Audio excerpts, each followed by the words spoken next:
আসসালামু আলাইকুম রহমতুল্লাহি ওবরকাতুহু। সবাই কেমন আছেন? আশা করি আল্লাহর রহমতে সবাই ভালো আছেন ইনশাআল্লাহ।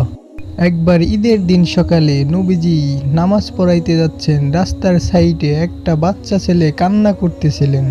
এই রাস্তা দিয়ে অনেক মানুষই গেল, বাচ্চার কান্না দেখে কেউ দাঁড়ালো না।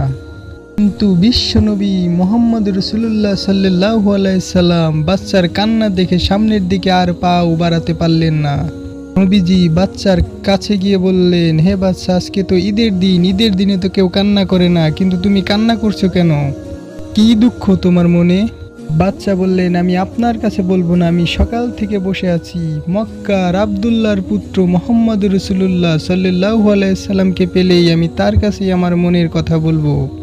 নবীজি বাচ্চার কথা শুনে মাটির উপর বসে পড়লেন, বাচ্চাটিকে কোলের উপরে নিয়ে বললেন, কি দুঃখ বলো, আমি সেই এতিম নবী। বাচ্চাটি কাঁদতে কাঁদতে বললেন, হুজুর, আমি যখন অনেক ছোট তখন আমার বাবা মারা যায়, আর আমার মা আরেকটা বিবাহ করেছে, আর সেই পুরুষ আমাকে দেখতে পারে না। আমার মা যদি আমাকে আদর করে, ওই পুরুষ আমার মায়ের সাথে ঝগড়া করে, সংসারে অশান্তি সৃষ্টি করে। আমার মা যদি আমাকে খাইতে দেয়, তাহলে আমার মায়ের সাথে অনেক খারাপ ব্যবহার করে, আর আমার মায়ের সাথে ঝগড়া করে, আমার মাকে মারধর করে। গত রাত্রে আমার মা আমাকে বললেন, বাবা, আমি তোমাকে মানুষের মতন মানুষ করতে পারলাম না, তোমাকে আদর যত্ন করতে পারি না, বাবা তুমি আমাকে মাফ করে দাও।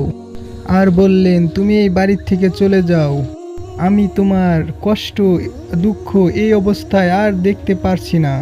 বাচ্চাটি বললেন, মা আমি কোথায় যাব?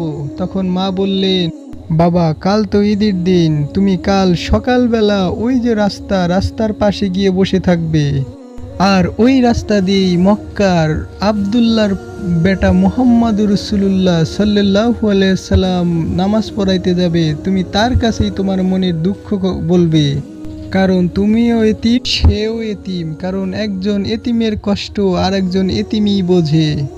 নবীজি বাচ্চার কথা শুনতেছিলেন আর দুই চোখ দিয়ে পানি পড়তেছিলেন। নবীজি বাচ্চাটিকে উঠাইয়ে বললেন, হে বাচ্চা, আমি মুহাম্মদ রাসূলুল্লাহ সাল্লাল্লাহু আলাইহি সাল্লাম যদি তোমার পিতা হই, আর হযরতে আয়েশা যদি তোমার মাতা হয়, তুমি কি খুশি হও? বাচ্চাটি বললেন, ইয়া রাসূলুল্লাহ, আপনি বিশ্বনবী মুহাম্মদ রাসূলুল্লাহ সাল্লাল্লাহু আলাইহি ওয়াসাল্লাম, আপনি যদি আমার পিতা হন আর হযরতে মা আয়েশা যদি আমার মা হন, আমার এর থেকে আনন্দ আর খুশির কিছুই নাই। নবীজি বাচ্চাটিকে সঙ্গে করে নিয়ে এসে হযরত আয়েশা রাদিয়াল্লাহু তাআলা আনহার কাছে দিয়ে বললেন, এটাকে যত্ন করো।